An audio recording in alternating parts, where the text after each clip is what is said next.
tu kan dau tum mi kha CNDF Zolen ZRA asilo kol ral rang kan dau tum kol ral kap kan dau tum mi phun pakhat aphoi si pakhat dau ding en kan felo churawanga in rak pu pong su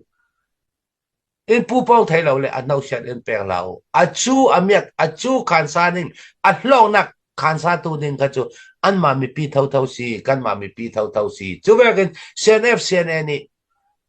chu mi ram khami ram te lo CNF CNN ram chu chin len pum pi si khoi na po po ate sai the an siang ruanga long kan dau lo ding an siang lo mo hi sit ana sin amit piu amit piet ding kha CNF CNN na tuan si kha tin kha kan thei thiam ko ding ka zum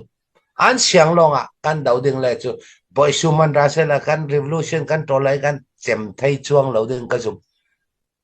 kalungoi